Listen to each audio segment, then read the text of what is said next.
વિસાવદરની જીત ચર્ચા 2027થી શરૂ કરું.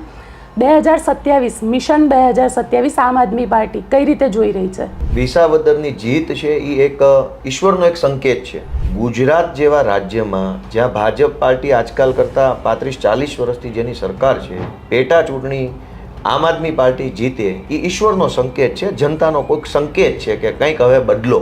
વિસાવદરની જીત આમ આદમી પાર્ટીની, ગોપાલ ઇટાલિયાની કે પછી વિસાવદરની જનતાની? કોઈ પણ જીત હંમેશા જનતાની જ હોય છે, બાકી બધી વસ્તુઓ નિમિત્ત છે.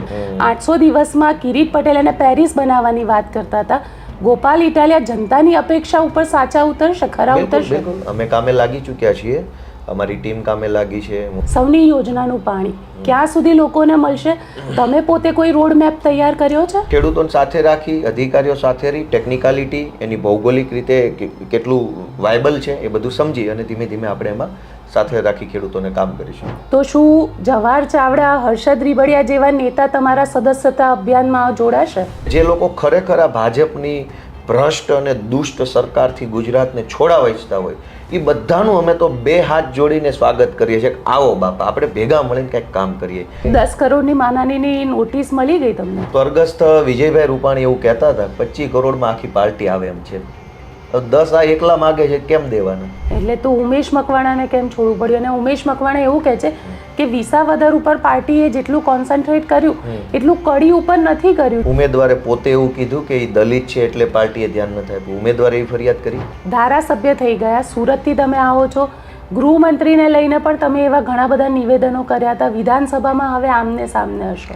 હા, તો કરશું ચર્ચા. જનતાના હિતમાં જે ચર્ચા હશે. ભાષા પરનો સંયમ હશે કે?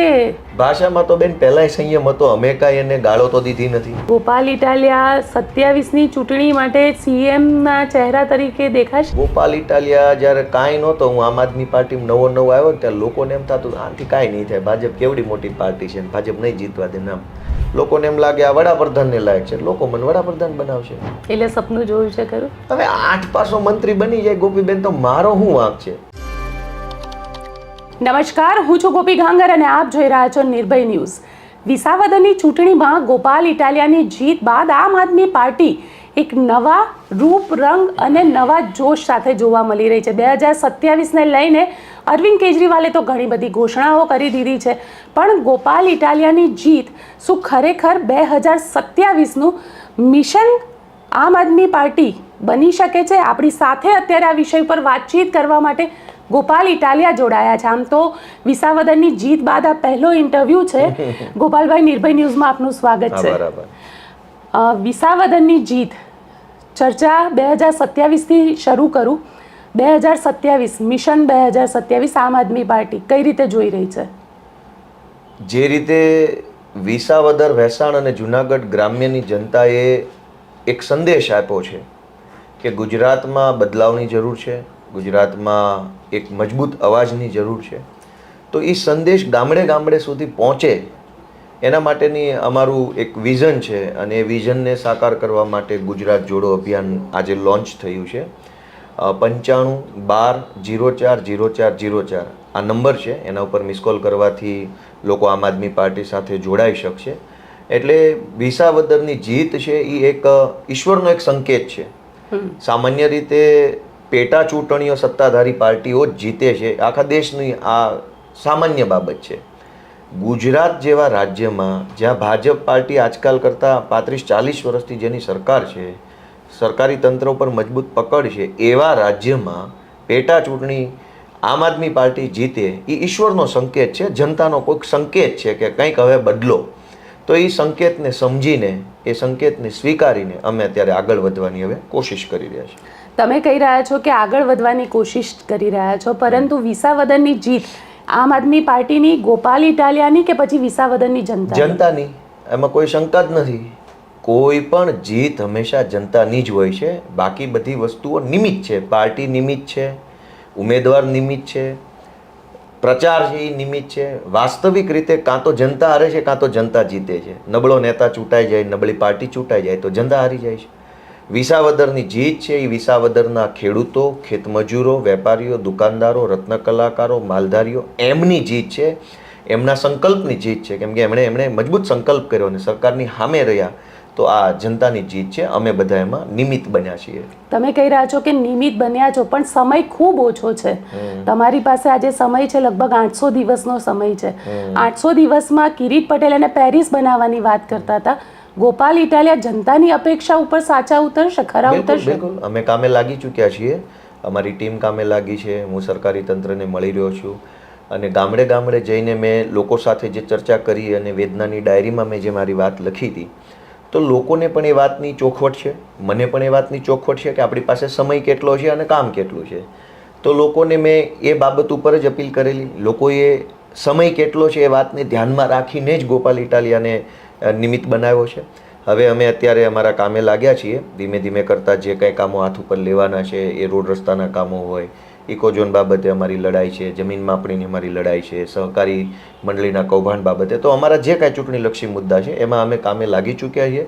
ધીમે ધીમે સમય પ્રમાણેનું સારું પરિણામ આવશે. કારણ કે જેટલા પણ નેતાઓ પોતાની પાર્ટી છોડીને ભાજપમાં જતા હોય છે, એ નેતાઓ એવું કહેતા હોય છે કે અમને સરકાર કામ નથી કરવા દેતી, અમારા પ્રોજેક્ટ અપ્રૂવ નથી થતા, અહીંયાના રોડ રસ્તાના મુદ્દા છે એ નથી થતા. એટલે ગોપાલ ઇટાલિયા એ સરકારની સામે લડશે પછી પોતાની જનતા માટે, કે પછી એ જ કે નથી થતું તો ઠીક છે હવે? નહીં, એવું ન હોય. કામની કેટેગરી છે ગોપીબેન. કામ છે એ 3 પ્રકારના છે. એક સરકાર લેવલનું મોટું કામ કે જેમાં તમારે કોઈ મોટી યુનિવર્સિટી બનાવવી છે, કોઈ મોટું તમારે એરપોર્ટ બનાવવું છે, કોઈ મોટું વિશાળ બસ સ્ટેશન બનાવવું, તો એક મોટા લેવલના કામો છે. મોટો ડેમ બનાવવો છે તો એ સરકાર લેવલના કામ છે. મધ્યમ કક્ષાના કામો કે જેમાં તમારે એક ગામથી બીજા ગામનો રોડ બનાવવો છે, નાળા કે પુલિયા બનાવવાના છે, કોઈ ક્લાસરૂમની અંદર એકાદો ઓરડો બનાવવાનો છે, કે કોઈ જગ્યાએ જાહેર શૌચાલય કે એવું બધું બનાવવાનું, તો એ મધ્યમ લેવલના કામ છે. અને સામાન્ય કામો કે જેમાં તમારે આવકનો દાખલો કઢાવવો છે, NOC કઢાવવી છે, કોઈએ કંઈ નાનું મોટું સરકારી પ્રમાણપત્ર કઢાવવું છે. ધારાસભ્યની કેટેગરીમાં મધ્યમ પ્રકારના કામો અને વ્યક્તિગત લેવલના નાના કામો હંમેશા આવતા હોય છે, જે કામોમાં સરકાર કોઈ પણ પાર્ટીની હોય. મધ્યમ પ્રકારના કામો છે એ 12 માસ ચાલતા કામો છે. રોડ બનાવવાની પ્રક્રિયા છે એ ઘડીક પહેલાં ગામનો બનતો હોય, ક્યારેક આ ગામનો બનતો હોય, ક્યારેક ઓલાપણે બનતો હોય, તો એ 12 માસ ચાલતી પ્રક્રિયા છે. એ સરકારની બજેટની જોગવાઈથી બનતી પ્રક્રિયા છે. એના માટે દર વખતે ગાંધીનગર જઈને હાથ જોડવા પડે એવી પ્રોસેસ નથી. મોટું કામ હોય, મેં તમને જેમ કીધું એમ કે યુનિવર્સિટી બનાવવી છે, તો સ્વાભાવિક છે કે સરકારની જરૂર પડે છે, પણ એવું તો કામ કોઈ કાંઈ છે નહીં. તો મધ્યમ પ્રકારના કામો અને નાના પ્રકારના કામો જે છે એના માટે બધી જ વખતે ભાજપને હાથ જોડવા પડે એવું હોતું નથી. જે લોકો પક્ષપલટો કરે છે એ લોકો માત્ર બહાનું કાઢે છે. એવું બહાનું કાઢે છે કે ભાઈ હું સરકાર મને કામ નથી કરવા દેતી. જોકે બધી જ જગ્યાએ એવું નથી હોતું. મોટા કામોમાં સરકારની જરૂર છે, મધ્યમ કામોમાં સરકારની જરૂર નથી. એમાં બ્યુરોક્રેટિક તંત્ર સાથે તમારો તાલમેલ હોય, કાયદાની સમજ હોય, તો સમયે જે કામ મહિનામાં થવાનું હોય એ કદાચ 1.5 મહિને થઈ જાય, અથવા 1.5 મહિને થતું હોય 2 મહિને થાય, પણ કામની કેટેગરી પ્રમાણે કામ થતા હોય છે. એટલે મને પૂરો વિશ્વાસ છે કે સારા કામ થશે અને 2025માં જનતાએ જે ચુકાદો આપ્યો છે એના બદલામાં હું સારું કામ કરી શકીશ. અચ્છા, કારણ કે ત્યાં આગળ હું વિસાવદરના જેટલા પણ લોકો સાથે મળી, મોટા ભાગના લોકોની એક સમસ્યા હતી સૌની યોજનાનું પાણી ક્યાં સુધી લોકોને મળશે? તમે પોતે કોઈ રોડ મેપ તૈયાર કર્યો છે? હું સૌની યોજનાના જે કંઈ પણ અધિકારીઓ હોય છે, એન્જિનિયરો, એક્ઝિક્યુટિવ એન્જિનિયરો કે એનાથી ઉપરના ઓફિસર્સ હોય, એને પહેલાં હું મળીશ. અત્યારે એક્ઝિસ્ટિંગ અત્યારે હાલની વ્યવસ્થા કેટલે સુધી પહોંચી છે, સરકારના આયોજનમાં કેટલી વ્યવસ્થા છે એને સમજીશું. ગામડામાંથી અમને જે રિક્વાયરમેન્ટ મળી છે, જે ગામની, એની અંદર ક્યાં અટવાય છે અથવા ક્યાં સમસ્યા આવી રહી છે, ભૌગોલિક રીતે સમસ્યા આવે છે, બજેટને લઈને સમસ્યા આવે છે, કે બીજી કોઈ પણ સંપાદનની કે જે કંઈ સમસ્યા આવતી હોય, તો એ બધું અધિકારીઓ આરે બેસી સમજીશું. ગામના આગેવાન આરે બેસીને કેમ કે આ એક વિશાળ નેટવર્કિંગ છે. એક પાઇપલાઇનમાંથી 50 પાઇપલાઇનો હોય, 50માંથી બીજી 50 હોય, તો એક નેટવર્કિંગ સિસ્ટમ બનેલી છે. તો ખેડૂતોને સાથે રાખી, અધિકારીઓ સાથે રહી, ટેકનિકાલિટી, એની ભૌગોલિક રીતે કેટલું વાયબલ છે એ બધું સમજી અને ધીમે ધીમે આપણે એમાં સાથે રાખી ખેડૂતોને કામ કરીશું. અચ્છા, ગોપાલ ઇટાલિયા જીત્યા અને જીતીને જ્યારે અમુક ગામોમાં પહોંચ્યા ત્યારે જવાહર ચાવડાના નામનો જયઘોષ કર્યો હતો. એટલે જવાહર ચાવડાએ મદદ કરી હતી એટલે જયઘોષ થયો હતો કે પછી શું એ ખીચડી રંધા? આખી વાત એવી છે કે જવાહરભાઈ ચાવડા પોતે એક પ્રતિષ્ઠિત અને સન્માનીય સામાજિક આગેવાન છે. સ્વર્ગસ્થ આદરણીય પેથલજી બાપા છે, એ બહુ મોટા ભામાશા રહ્યા છે એ પંથકના, અને એમણે તમામ સમાજ માટે જ્યારે જેવી જરૂર પડી એવું આર્થિક યોગદાન આપ્યું છે. સમાજ ભવન બનાવવા હોય, દવાખાનું હોય, કોલેજ હોય, યુનિવર્સિટીઓ હોય, શાળા હોય, કોઈ બીમાર કોઈના ઘરે લગ્ન પ્રસંગ હોય, કોઈ ગરીબ માણસને દીકરીને પ્રસંગ કરવો હોય, તો અનેક વખતે પેથલજી બાપાથી લઈ અને જવાહરભાઈ સુધીના આગેવાનોએ લોકોને મદદ કરેલી છે. એટલે એક પ્રકારે લોકો એમને પોતાના રાજકીય કરતાં પણ સામાજિક આગેવાન તરીકે એને લાગણીથી સ્વીકારે છે. હવે જ્યારે જવાહરભાઈ ભાજપમાં ગયા ત્યારે એમની સાથે અન્યાય થયો એવું એમના સમર્થકોની લાગણી છે કે ભાઈ અમારા નેતા સાથે ભાજપ પક્ષે અન્યાય કર્યો છે. એટલે આ ચૂંટણીમાં જ્યારે હું ઊભો હતો ત્યારે ગામડે ગામડે જે જવાહરભાઈના સમર્થકો છે એમની એક સ્પષ્ટ અને સ્ટ્રોંગ એવી લાગણી હતી કે અમારા નેતા સાથે ભાજપે અન્યાય કર્યો છે તો આ વખતે અમે ભાજપને સહયોગ નહીં આપીએ. અને સ્વાભાવિક છે, જવાહરભાઈ ભાજપ સરકારમાં મંત્રી હતા, ધારાસભ્ય હતા. પછીની ચૂંટણીમાં એમણે પોતે કીધેલું છે કે મને ભાજપના જ માણસોએ ચૂંટણી હરાવવામાં ભૂમિકા ભજવી. એટલે જવાહરભાઈના સમર્થકોને ખબર છે કે જવાહરભાઈને ચૂંટણી હરાવવામાં ભાજપના માણસોએ ખરાબ ભૂમિકા ભજવી. તો આ ચૂંટણીમાં જવાહરભાઈના જે કાંઈ સમર્થકો હોય, જવાહરભાઈ સાથે સંકળાયેલા કાર્યકર્તા હોય, એમણે એમનું નિર્ણય સ્પષ્ટ હતો કે અમારે જવાહરભાઈ સાથે અન્યાય થયો છે એટલે અમે ભાજપને સપોર્ટ નહીં આપીએ, અમે ગોપાલને સપોર્ટ આપશું. તો જ્યારે એમણે ગોપાલને સપોર્ટ આપ્યો અને ગોપાલ જીત્યો તો એમને એક અંદરથી ખુશીની ભાવના થઈ કે સારું ભાઈ, અમારા નેતા સાથે જેમણે અન્યાય કર્યો અમે એમને અમારી શક્તિ બતાવી દીધી કે જો અમે આટલી તાકાત ધરાવીએ. તો એમણે ખુશીમાં જવાહરભાઈનો નારો લગાવ્યો અને એમાં ખોટું કંઈ છે નહીં. એટલે તો હર્ષદ રીબડિયાએ કામ ન કરીને સાથ આપ્યો. જો એમાં મેં સમર્થકો કોને સાથ આપ્યો મેં એની વાત કરી. હું કોઈને મળ્યો તો નથી, હું હર્ષદભાઈને મળ્યો નથી, જવાહરભાઈને મળવાનું થયું, મને કોઈને મળ્યો નથી કે મારે કોઈને હારે વાત નથી થઈ. પણ એમના સમર્થકો મને રૂબરૂ મળે ત્યારે જવાહરભાઈના સમર્થકો, હું જે ગામમાં મિટિંગ હોય એમાં 2-5 લોકો આવે, મને હાથ મિલાવીને એમ કે ભાઈ અમે જવાહરભાઈના સમર્થકો છીએ પણ આ વખતે તમને મદદ કરશું. સમર્થક માટે તો કોઈ પાર્ટી લાઈનનું બંધન છે નહીં, સમર્થક તો સમર્થક છે. હર્ષદભાઈના સમર્થકોએ ઘણા બધા મળેલા કે ભાઈ અમારા નેતા હારે અન્યાય થયો છે તો અમે આ વખતે તમને સપોર્ટ કરશું. તો સમર્થકોએ મને કીધું, નેતાઓને મારે મળવાનું થયું નથી કે નેતા સાથે મારે કોઈ વાતચીત થઈ નથી કે ફોન થયો નથી. એટલે એ તો હું ન કહી શકું કે એમણે શું કર્યું. પણ સમર્થકોએ પોતપોતાની રીતે, ભાઈ ગોપાલ ઇટાલિયાના 5 સમર્થક હોય તો ગોપાલ સાથે કંઈ અન્યાય અત્યાચાર ખોટું થાય તો 5 સમર્થકો એનું વિચારતા હોય કે અમારા નેતા હારે ખોટું કરશો તો અમે આમ કરશું. તે તો બધા નેતાને લાગુ પડે છે. તો તમે સુરતના મંચ ઉપરથી બોલ્યા હતા કે CR પાટીલ કહે છે કે પેલા નેતાને લઈએ છીએ અને આ નેતાને લઈએ છે.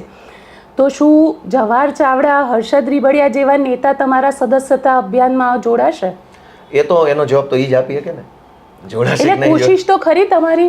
અમારી કોશિશ તો શું છે કે દરેક સારા માણસ હોય, સજ્જન માણસ હોય, સેવાભાવી માણસ હોય, ગુજરાતની જનતાનું ભલું કરવા ઈચ્છતા હોય અને જે લોકો ખરેખર આ ભાજપની ભ્રષ્ટ અને દુષ્ટ સરકારથી ગુજરાતને છોડાવવા ઈચ્છતા હોય એ બધાનું અમે તો 2 હાથ જોડીને સ્વાગત કરીએ છીએ કે આવો બાપા આપણે ભેગા મળીને કંઈક કામ કરીએ. એમાં વ્યક્તિગત આ વ્યક્તિ તે વ્યક્તિને અમે તો બધાને કહીએ છીએ કે આવો. ભાજપમાંય ઘણા સારા માણસો છે, એમને ખબર છે કે ભાજપ ખોટું કામ કરી રહી છે. આ CR પાટીલે ગુજરાતમાં ભાજપ પાર્ટીને પોતાની ગુલામ બનાવી લીધી છે. CR પાટીલે એટલી બધી ભાજપ પાર્ટીના કાર્યકર્તાનું શોષણ કર્યું ને, કોંગ્રેસમાંથી, આપમાંથી, અહીંથી ત્યાંથી ગમે તેવા નેતાઓ લાવી ધારાસભ્યો અને મંત્રીઓ બનાવવાનું કામ તો CR પાટીલના સમયમાં થયું. તો વિશ્વની કહેવાતી સૌથી મોટી પાર્ટી, બૂથ લેવલ સુધીનું સંગઠન, કેડર બેઝ કાર્યકર્તા, આ બધાને સાઇડલાઇન કરીને, આ બધાના મહત્વને ઓછું કરીને તમારે કોંગ્રેસનો જ માણસ લાવીને મંત્રી બનાવવાનો હતો તો બૂથ લેવલના સંગઠનનો મતલબ જ શું વધ્યો? કેડર બેઝની કેડર ક્યાં ગઈ? તો CR પાટીલે છેલ્લા 3 વર્ષમાં ગુજરાત ભાજપ પાર્ટીને પોતાની ગુલામ બનાવી લીધી અને ગુલામો સાથે વર્તન કરે એવું વર્તન એણે ભાજપના નેતાઓ અને કાર્યકર્તા સાથે કર્યું છે. તો મેં સુરતના ભાષણમાં એવી ચેલેન્જ મારી કે CR પાટીલને એવો વહેમ છે ને કે ગમે એ ધારાસભ્યને તોડું, ગમે એને ફોડું, ગમે ત્યાંથી હું ગમે એવું કરી લઉં. તો હવે કરી બતાવે. હવે વિપક્ષનો કોઈ પણ ધારાસભ્યને પક્ષ પલટો કરી અને ચૂંટણી લાવે, હવે અમે જોઈ લઈશું. કેમ કે યોગ્ય નથી ને ગોપીબેન, જનતાને તો અન્યાય છે જ છે, ભાજપના પાયાના કાર્યકર્તાને અન્યાય છે ને. CR પાટીલે કેટલા લોકોને કોંગ્રેસમાં લાવીને મંત્રીઓ બનાવી દીધા. તો ભાજપમાં જેણે આખી એક જિંદગી ઘસી નાખી એનું શું? તો ભાજપના કાર્યકર્તાનું પણ પાટીલે શોષણ કર્યું છે, કાયદેસર એની આરે ગુલામ જેવું વર્તન કર્યું છે. એક તો કોંગ્રેસમાંથી કોઈને લાવે તો એના ત્યાંના મૂળ કાર્યકર્તાઓને કોઈ પૂછતું નથી. પછી એ કોંગ્રેસનો નેતા આવે તો એની હાથે પૈસા બીજા 5-50 કાર્યકર્તા બીજાય આવે. તો એ બીજા નાના મોટા કાર્યકર્તા તાલુકા પંચાયત, જિલ્લા પંચાયત, એપીએમસી એમાં જ સેટ કરી દે, નેતાને મંત્રી બનાવી દે. તો એ જિલ્લામાં ભાજપના માણસો શું કરવાનું?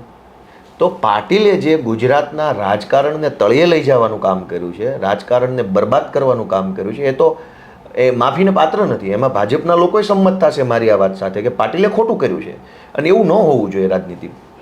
તો આવા ભાજપના નેતાઓએ તમને ફોન બોન કર્યા કે નહીં? નહીં, મને કઈ બાબતનો ફોન કર્યો? જીત્યા પછી અભિનંદન આપવા? ના, જીત્યા પછી ગોપીબેન એવું થયું છે કે હું લાંબા સમયથી પ્રદેશ નેતૃત્વ સાથે સંકળાયેલો માણસ છું, એટલે સ્વાભાવિક છે ગુજરાતના તમામ જિલ્લામાં અમારા કાર્યકર્તાઓ, આમ જનતા અરે હું જોડાણેલો લાંબા સમયથી. મહારાષ્ટ્રનો હું 1.5-2 વર્ષ પ્રભારી રહ્યો, તો આખા મહારાષ્ટ્રના લગભગ જિલ્લામાં મારો કાર્યકર્તાઓ સાથે મારા સંપર્કો છે. દિલ્હીમાં જીત્યા પછી ગોપીબેન એવું થયું, એટલા બધા ફોન આવ્યા. હું તમને કહીશ તો કોઈને એમ લાગે કે હવે ગોપાલભાઈ મોટી વાત કરે છે. આજની તારીખે બેઠા છીએ તો 30-35 હજાર ઇન્કમિંગ ફોન આવ્યા છે આ 4-5 દિવસમાં. વોટ્સએપમાં એટલા આવ્યા, નોર્મલ ફોનમાં એટલા આવ્યા. ભાજપના નેતાઓની વાત કરું છું. હું તમને એને જ જવાબ આપું છું કે એટલા બધા ફોન આવ્યા. સામે સતત મારું સ્વાગત સન્માન કાર્યક્રમો ચાલતા હોય, સતત ટોળાની વચ્ચે ક્યાંક અહીંયા રેલી નીકળે, અહીંયા રેલી. હું રેલીમાં આવું તો ફોન ક્યારે ઉપાડીશ? અને એક સાથે રાત્રે જ્યારે નવરો પડું 12-1-2 વાગ્યે જોઉં તો 700-800 એટલા બધા ફોન આવી ગયા હોય. હવે એમાં કયો ભાજપના નેતાનો ફોન છે, કયો અમારા કાર્યકર્તાનો ફોન છે, એ જોવાનો હજી મને સમય નથી રહ્યો. લોકોની લાગણી જ એટલી બધી. વોટ્સએપ મારું આખું હાઉસફુલ કરી નાખ્યું. એટલા મેસેજ આવ્યા આખા ગુજરાતમાંથી, મહારાષ્ટ્રથી, દિલ્હીથી, બધે આખા દેશભરમાંથી જે લોકો આમ આદમી પાર્ટીના અરવિંદજીના ચાહકો છે, બધાએ મને શુભેચ્છા. તો જોવાનું જ કંઈક નક્કી થવું છે કે આમાં કયો ફોન કોનો આવ્યો છે. અને બીજી બાજુ હું સભાઓમાં, રેલીમાં, સરઘસમાં, ગામડે હું લોકોની વચ્ચે સામે ઊભો હોઉં. લોકો મારી વચ્ચે ચારો તરફ ઘેરાઈને ઊભા હોય તો હું ફોન જોતો સારો નહીં લાગુ. હું લોકો હારે વાત કરતો, એટલે હજુ 10-15 દિવસ લાગશે પાટે ચડવામાં બધું. અચ્છા, કારણ કે તમે કહી રહ્યા છો કે ભારતીય જનતા પાર્ટીનો જે પોતાનો કેડર છે એ નારાજ છે, પણ વિસાવદર ચૂંટણીનું જો એનાલિસિસ કરીએ તો કિરીટ પટેલને જે વોટ બેંક છે, એટલે ભારતીય જનતા પાર્ટીની જે વોટ બેંક છે એ અકબંધ છે. તમે તોડી છે તો કોંગ્રેસની વોટ બેંક તોડી છે. ના રે ના, કોંગ્રેસને વિપક્ષમાં જ પછી બેસાય, પછી સત્તામાં ના આવાય. એવું નથી, એ બધી ખોટી વાતો છે ગોપીબેન. માઇક્રો એનાલિસિસ કોઈ કર્યું નથી. કિરીટ પટેલને જે કાંઈ મત મળ્યા છે એ આંકડાની દ્રષ્ટિએ સેમ ટુ સેમ વોટ છે. પણ તમે જુઓ કે 2022માં અને 2017માં જે જગ્યાએથી ભાજપને લીડ મળી હતી ત્યાં ભાજપની લીડ ઘટી ગઈ, અમારી લીડ આવી ગઈ. જે બૂથમાં, જે જિલ્લા પંચાયતમાં, આખી જિલ્લા પંચાયતના 8, 10, 12, 15 ગામોમાં ભાજપને 2000-4000ની લીડ મળી હોય, એ ગામમાં 1000 મતની અમારી લીડ છે. ઇન જનરલ તમે ટોટલ વોટ જોશો તો 58,000, તો તમને એમ લાગે કે બધું બરાબર છે. આમ આદમી પાર્ટી 70-72,000, તો બધું બરાબર લાગે. પણ નીચે જ માઇક્રો લેવલે વોટિંગ ક્યાં ગયું છે? જે ડુંગરપુર જિલ્લા પંચાયત, વડાલ જિલ્લા પંચાયત, જ્યાં ભાજપને લીડ મળતી હતી, ત્યાં આ વખતે અમને લીડ છે વડાલમાં. ડુંગરપુરમાં ભાજપની લીડ જ નથી, ભાજપને માત્ર 200 મતની લીડ છે, જ્યાંથી ભૂતકાળમાં 4-4 હજાર મતની લીડ ભાજપની હતી. તો ભાજપને જે જગ્યાએ લીડ હતી ત્યાં અમારી લીડ આવી છે. તો ભાજપના મત આમ આદમી પાર્ટીને મળ્યા છે. સામા પક્ષે વિસાવદર નગરપાલિકા લઈ લો. નગરપાલિકામાં વર્ષો સુધી ભાજપને લીડ મળતી હતી. વિસાવદર નગરપાલિકામાં આ વખતે અમને મત વધારે મળ્યા છે ભાજપ કરતાં. તો સ્વાભાવિકપણે તમે નીચે બૂથ લેવલે જશો તો જે ગામમાં વર્ષોથી ભાજપને લીડ મળતી હતી એ ગામમાં આ વખતે અમને લીડ મળી છે. એટલે માઇક્રો લેવલ પર જે ચિત્ર ઉપરથી બતાવવામાં આવે છે એવું કાંઈ ચિત્ર છે નહીં. અને કોંગ્રેસની ગોપીબેન, આપણે આવા સારા માણસો વાતો કરવા બેઠા હોય ત્યારે એની વાતય ન કરવાની હોય. આપણે કયા મંચ પર બેઠા છીએ, તમારું લેવલ, મારું લેવલ જો, પછી ચર્ચા કરીએ. કોંગ્રેસવાળાએ વિસાવદરની ચૂંટણીમાં શું ધંધો કર્યો? ભાજપ પાસેથી પૈસા લઈને શાયોના હોટલમાં બેસી અને પૈસા વેચી આમ આદમી પાર્ટીના કાર્યકર્તા તોડીને ગોપાલ ઇટાલિયાને હરાવવાની દુકાન ખોલેલી ત્યાં. એવો ધંધો જેણે કર્યો એની ચર્ચા આપણે બે થોડી કરવાની. 10 કરોડની માનાનીની નોટિસ મળી ગઈ તમને? સ્વર્ગસ્થ વિજયભાઈ રૂપાણી એવું કહેતા હતા 25 કરોડમાં આખી પાર્ટી આવે એમ છે. તો 10 આ એકલા માગે છે, કેમ દેવાના? આ એક વ્યક્તિ આખો એકલા એમ કે મને 10 આપી દો, એવું થોડું હોય. 25માં આખી કોંગ્રેસ વિજયભાઈ લેવા તૈયાર હતા. આજે આપણી વચ્ચે નથી, નહીતર એ વિચારે તો એવું ના હોય ગોપીબેન. આ બધું 40 વર્ષ થઈ ગયા વિપક્ષમાં કોંગ્રેસને. અમારો તો જન્મય નહોતો રાજનીતિમાં. ત્યારથી આ લોકો છે. સેટિંગ કરવા સિવાય, ભાજપ આરે બેસીને પૈસા ખાવા સિવાય, ટેન્ડરો લેવા સિવાય, કોન્ટ્રાક્ટ લેવા સિવાય, કવર લેવા સિવાય 40 વર્ષથી કંઈ ધંધો નથી કરતા એટલે કોઈ ચૂંટણી જીતતા નથી. હવે અમે આવ્યા છીએ તો અમારાથી આ લોકો અંદરથી બળે છે, અંદરથી ઈર્ષા થાય છે કોંગ્રેસના લોકોને. આ ક્યાંથી આવ્યા ગોપાલ ને ઈશુદાન ને પ્રવીણ રામ ને રાજુ કરપડા ને ચૈતર વસાવા? પણ અમારી ઈર્ષા કરવાથી તમને શું ફાયદો થવાનો? અમે તો કોઈની ઈર્ષા નથી કરી ગોપીબેન. ગુજરાતની રાજનીતિમાં અમારી જે જગ્યા બની છે એ દંડા ખાઈને, માર ખાઈને, મેણાટોણા ખાઈને બનાવેલી જગ્યા. ગોપાલ ઇટાલિયાએ કંઈ કોંગ્રેસની કે ભાજપની ઈર્ષા કરીને અમને જગ્યા નથી મળી. અમે લોકો માટે લડ્યા. અમે પેપર લીકેજમાં હું ઈશુદાન બે જેલમાં ગયા. અમે ઇકોઝોનના મુદ્દે લડ્યા. અમે ડ્રગ્સની વિરુદ્ધમાં લડાઈ લડ્યા. અમે આરટીઈ બાબતે લડીએ છીએ. અમે બળાત્કારોની વિરુદ્ધમાં મોરચા કાઢ્યા. અમે ગુજરાતની જનતાના મુદ્દા ઉઠાવ્યા, બદલામાં માર ખાધો, બદલામાં જેલમાં ગયા. એના પરિણામ સ્વરૂપે લોકોએ અમને મત આપ્યા છે. અને કોંગ્રેસ અમારી ઈર્ષા કરે છે. દરેક ચૂંટણીમાં અમારા ઉપર મેણાટોણા મારવાના, અમને ગાળો દેવાની, અમારા વિરુદ્ધમાં ષડયંત્રો કરવાના, અપપ્રચાર કરવાના. તો કોંગ્રેસની ગોપીબેન શું અમારે બોલવું? તમે 40 વર્ષથી અહીં હતા, કેમ ન જીત્યા ભાજપની સામે? પાટીદાર અનામત આંદોલન પછી 2017માં હાઈએસ્ટ સીટો મળી હતી. 1995 પછીની સૌથી હાઈએસ્ટ 90 જેટલી સીટો કોંગ્રેસને મળી. એ પછી તે 2022 આવતા સુધીમાં શું થયું? તો તમારી અંદર ખામી છે, તમારે કામ નથી કરવું. રાહુલ ગાંધી પોતે આજથી 4 મહિના પહેલા કહી ગયા કે કોંગ્રેસમાં કેટલાક લોકો ભાજપનું કામ કરે છે. રાહુલ ગાંધીના 2 નિવેદન છે ગોપીબેન. એક કે કોંગ્રેસની અંદર કેટલાક નેતા છે જે ભાજપનું કામ કરે છે, એ પહેલું નિવેદન. બીજું કે કોંગ્રેસમાં કેટલાક લગ્નના ઘોડા છે અને રેસના ઘોડા અલગ છે. બિલકુલ. રાહુલ ગાંધીએ આ નિવેદન આપ્યા પછી 4 મહિનેથી રાહુલ ગાંધી પોતે કે આખી કોંગ્રેસ પાર્ટી નક્કી નથી કરી શકતી કે 4-5 જણા કોણ છે જે ભાજપનું કામ કરે છે. રાહુલ ગાંધીને ખબર છે કે આમાં ભાજપના માણસો છે, છતાં એ ગોતી નથી શકતા, આઈડેન્ટિફાઈ નથી કરી શકતા. અને છતાંય ગુજરાતની કોંગ્રેસ પાર્ટીના તમામ મોટા નેતાઓ અમારાથી ચીડાય છે, અમારી ઈર્ષા કરે છે. અમને તો એનું દુઃખ લાગે છે કે તમે અમારી ઈર્ષા શું કામ કરો છો? તમે તમારી પાર્ટીમાં લગ્નના ઘોડા કોણ છે કાઢીને લિસ્ટ બનાવીને કાઢો બહાર. તમારાથી એ કામ નથી થતું. તમે ભાજપના માણસો કોણ છે કોંગ્રેસમાં એ ગોતી નથી શકતા. રાહુલ ગાંધીએ કીધા પછી જ. અને ઈર્ષા ગોપાલ ઇટાલિયાની, ચૈતર વસાવાની શું કામ કરો છો? અમે ક્યાં કોઈ ખોટા ધંધા કરીને કંઈ રાજનીતિમાં આગળ આવ્યા છે? એટલે ગોપીબેન, કોંગ્રેસને 10 કરોડની નોટિસ ને ફોર્ટિસ ને બધું મીડિયામાં ચમકવામાં સારું લાગે. તમારું કામ કરો તો લોકો તમને તક આપશે. બાકી આવા ગતકડા કરવાથી કંઈ મળવાનું નથી. મારી તો એ બધાને એટલી વિનંતી છે કે તમને કોણ આવી સલાહ આપે છે? કંઈક સલાહ તો હારી લ્યો. આ ગોપાલ ઇટાલિયન નોટિસ આપવાથી તમને લોકો ધારાસભ્ય બનાવી દેશે. તમે જનતાને જે નોટિસો સરકારમાંથી આવી હોય એમાં મદદ કરો. વન વિભાગે નોટિસ આપી હોય, મામલતદારે આપી હોય, પ્રાંતે આપી હોય, તો જાઓ ને તમે મદદ કરો, લોકોને સપોર્ટ કરો. તમારી પાસે વકીલોની ટીમ હોય તો જનતાને હેલ્પફુલ બનો. તમારી પાસે વકીલ હોય એટલે તમે મને નોટિસ આપશો, એનાથી જનતાને શું ફાયદો છે? અચ્છા, એક ગોપાલ ઇટાલિયા જીતે છે અને ઉમેશ મકવાણા જાય છે. સુધીર વાઘાણીનું હજી લિસ્ટમાં નામ છે. ના, કાંઈ નથી. એ તો ચોખવટ થઈ ગઈ, હમણાં કલાક પહેલા ચોખવટ થઈ ગઈ. એટલે તો ઉમેશ મકવાણાને કેમ છોડવું પડ્યું? અને ઉમેશ મકવાણા એવું કહે છે કે વિસાવદર ઉપર પાર્ટીએ જેટલું કોન્સન્ટ્રેટ કર્યું એટલું કડી ઉપર નથી કર્યું. જ્યારે કડીનો ઉમેદવાર એટલા માટે નથી કર્યું કે એ દલિત ઉમેદવાર છે. ઉમેદવારે પોતે એવું કીધું કે એ દલિત છે એટલે પાર્ટીએ ધ્યાન નથી આપ્યું. ઉમેદવારે એવી ફરિયાદ કરી. વરરાજો કઈ કહેતો નથી. જાનૈયા ઉમેદવાર પણ તમારો એ જ કહે છે કે વિસાવદરમાં જેટલું ધ્યાન આપ્યું એટલું અહીંયા આપ્યું હોત તો કદાચ પરિણામ અલગ. અરે ઉમેદવાર, ગઈકાલે અમે વાત કરી છે ઉમેદવાર સાથે. પણ અમે ગઈકાલે જ વાત કરી. હું, અરવિંદ કેજરીવાલજી, ઉમેદવાર પોતે, અમારા રાકેશભાઈ મહેરિયા અને અમૃતભાઈ મકવાણા, આટલા લોકોની મિટિંગ હતી. કાલે જ બેઠા હતા. લગભગ પોણી કલાક મિટિંગ થઈ. એમાં ક્યાંય આ ચર્ચા જ નથી આવી.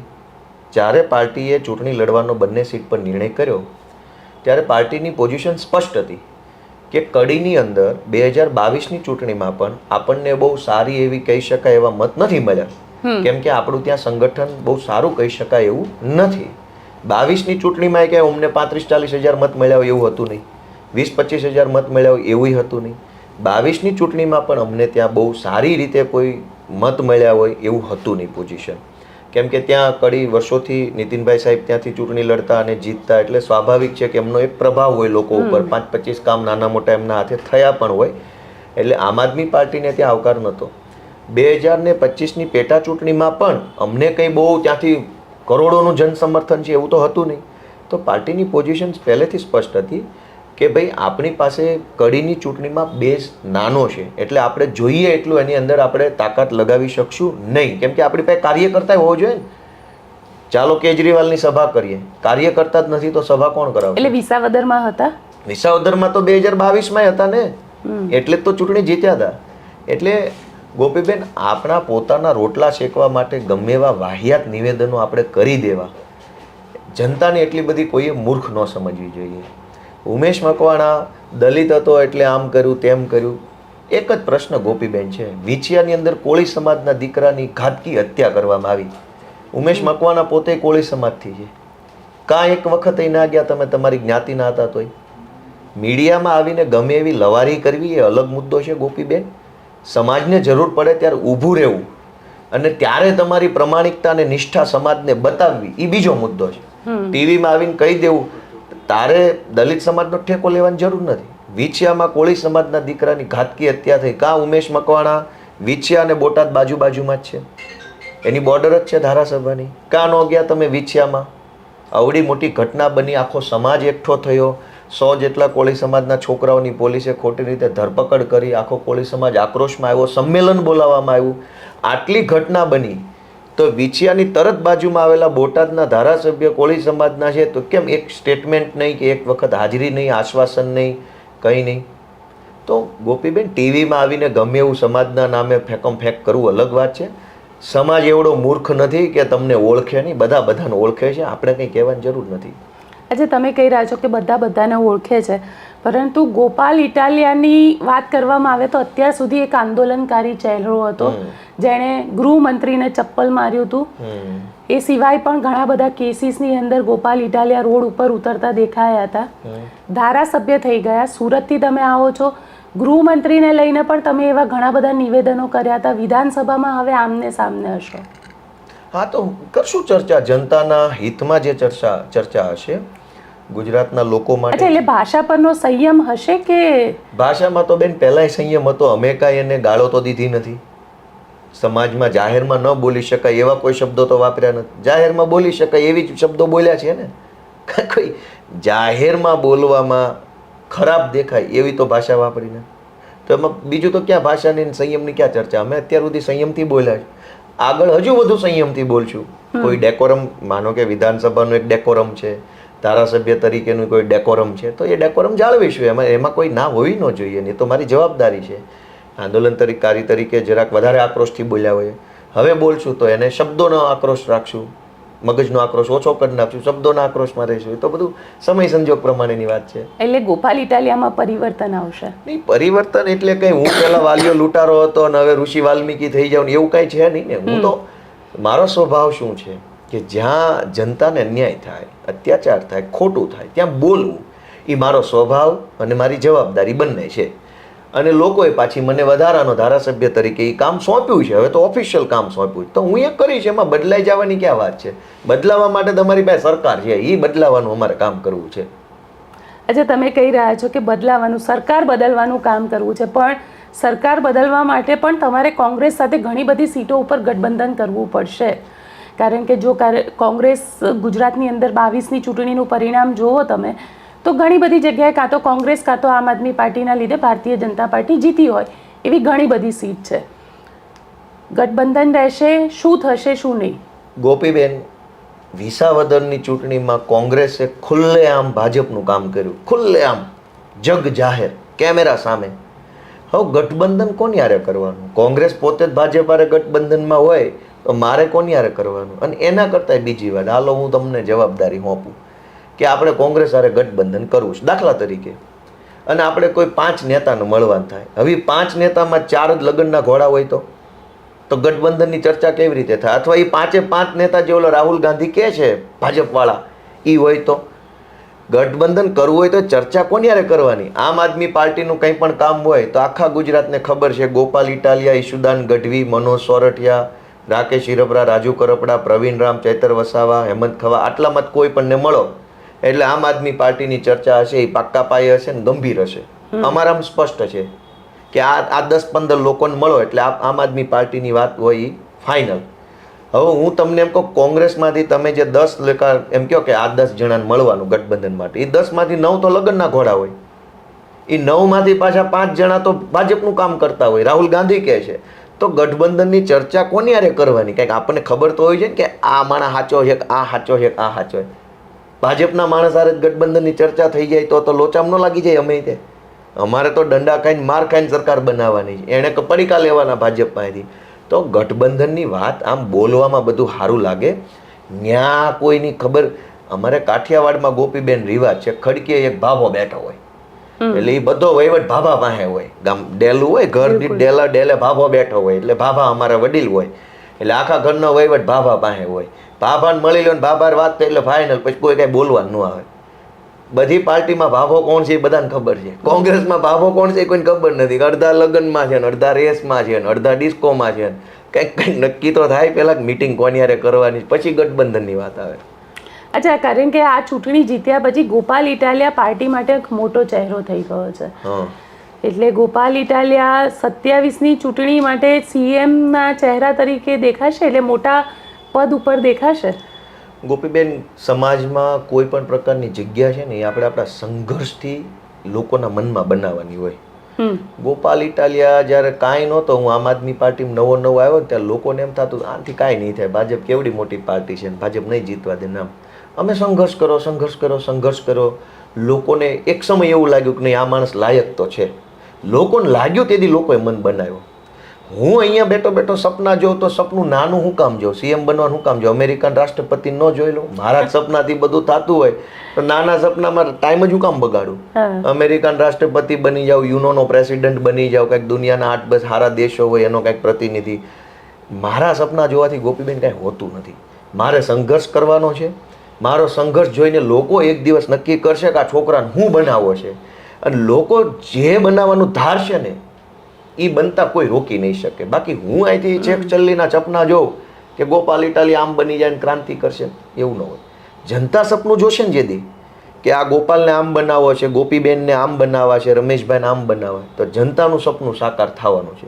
એટલે અત્યારે 2025માં બેહીને 27ની વાતના સપના જોવા એ તો રંગીન વાતો છે, એનો કોઈ અર્થ નથી.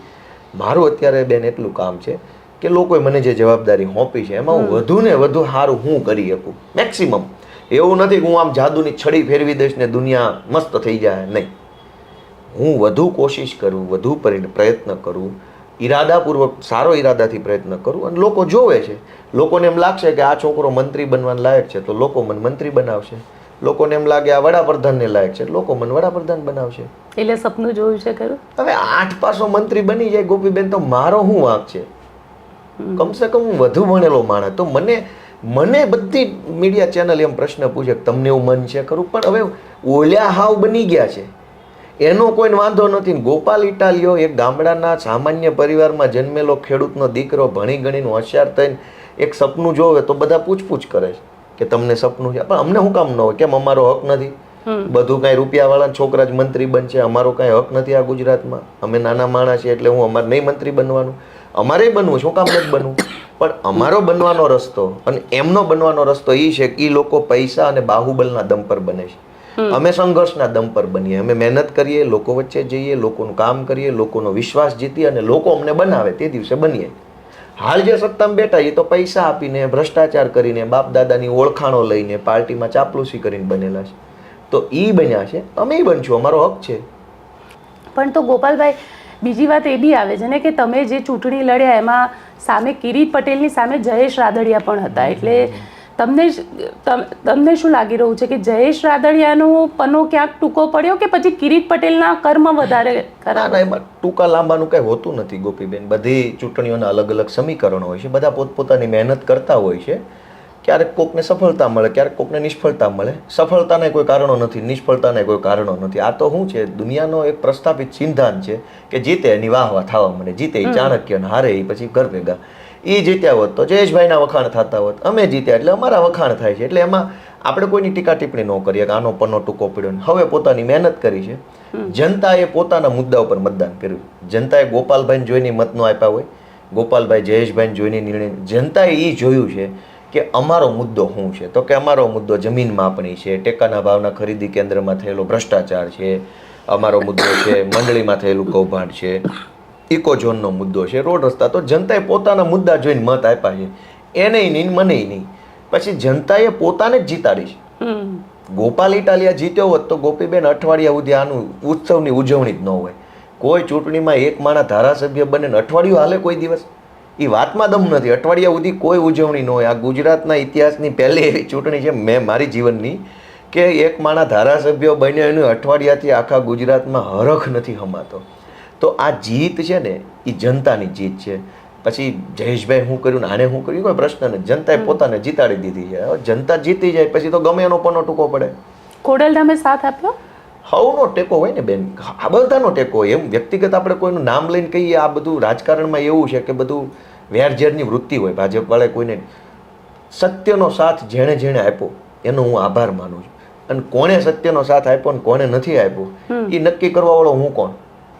હવે ટેકો આપ્યો એમાં. નહીતર તો હું જીતું કેમ? તમે મને એમ કહો ને કે ગોપાલ ઇટાલિયાની એવી હેસિયત છે ભાજપની આખી સરકાર મંત્રી સંત્રી તંત્રી સામે જીતી જાય. ગોપાલ એવડી મોટી હસ્તી નથી. હવે આશીર્વાદ આપ્યા, બધાએ પ્રેમ આપ્યો, બધી સંસ્થા, આ સંસ્થા તે સંસ્થા, સત્યનો સાથ સૌએ આપ્યો ત્યારે મને આ તક મળી છે. એટલે હું બધાનો આભાર માનું છું. આપણે નામજોગ કાંઈ કરવું નથી કેમ કે એ ટીવીમાં નામજોગ બોલવું યોગ્ય નથી. આ બધું અત્યારે તમે જોવો છો ને બધું કેવું હાલે છે. અચ્છા, એક છેલ્લો સવાલ તમને પૂછી લઉં. જીતીને તમે સુરત ગયા કારણ કે ઘણા વખતથી વિસાવદરમાં હતા, દીકરી મળી હશે. હા, દીકરી મળીને શું દીકરીનું શું રિએક્શન હતું? એને ખબર પડી કે એના પપ્પા એમએલએ બની એ ગયા? તો એને નો એવી ખબર પડે, નાની છે પણ એટલે એમ એને મજા આવે. તો હું ઘરે ગયો ને એટલે બધું બહુ ભીડભાડ વાળું ટોળું હતું, જાજુ હતું. એટલે એક તો એ મૂંઝાઈ ગયા, ફટાકડા ફૂટતા હતા, ઢોલ વાગતા હતા. હું બળદગાડામાં બેઠો એટલે મારા મમ્મી ને મારી વાઈફ ને બધા એને લઈને આવ્યા. તૈયાર કરેલી હતી અને બધું પેલું નવા કપડાં પહેરાવીને આમ ચાંદલો બાંડલો કરી કે પપ્પાને તું ચાંદલો કરજે. પણ ધરમાઈ ગઈ બિચારી, જાજુ ટોળું દેખાડો બૂમા બૂમ હતી. પછી મારા ઘરના આંગણે ગયા એટલે એને મને ચાંદલો કર્યો, વેલકમ કર્યું. આમ એને ખુશ થઈ ગઈ. હું બની ગયો એને થોડી ખબર હોય પણ ખુશી વાતની કંઈક સારું થયું હશે. મારા બાપા કંઈક આગળ જાય તો અમારું કંઈક ગોઠવાઈ જાય. એટલે છોકરી બહુ રાજી છે, મજાની છે, રમે છે. અને એના આશીર્વાદ મને ચૂંટણી પહેલાંય મળ્યા હતા. અને છોકરીએ મને, હું જ્યારે ચૂંટણી જાહેર થઈ 25 તારીખે જાહેર થઈ મારા ખ્યાલથી 25 એપ્રિલ, ત્યારે હું સુરત મારા ઘરે હતો. એટલે પછી ત્યારથી ફટાફટ વિસાવદર નીકળવાનું ચાલુ થયું મારે. તો મારી દીકરીએ મને ચાંદલો કર્યો, મારા દુખણા લીધા અને આશીર્વાદ એવું જોકે એને ન એ સમજણ હોય પણ એમ કે આશીર્વાદ આપણી માન્યતા શ્રદ્ધા છે આપણી દીકરી આપણને. તો હું આશીર્વાદથી ગયો અને મને સરસ પરિણામ મળ્યું. તો બધા ખુશ છે એના વાતને. અચ્છા, તો હવે સુરતમાં રહેશો કે પછી વિસાવદરમાં અડીંગો જશો? વિસાવદર એ તો નક્કી જ છે ને, એમાં પૂછવાનો પ્રશ્ન જ ક્યાં છે. જ્યાં રહું જ છું ત્યાં, હજુ ત્યાં જ રહું છું, ત્યાં જ રહેવાનું છું. ચલો, અમારી સાથે જોડાવા માટે થેન્ક આપનો યુ, ખૂબ ખૂબ આભાર.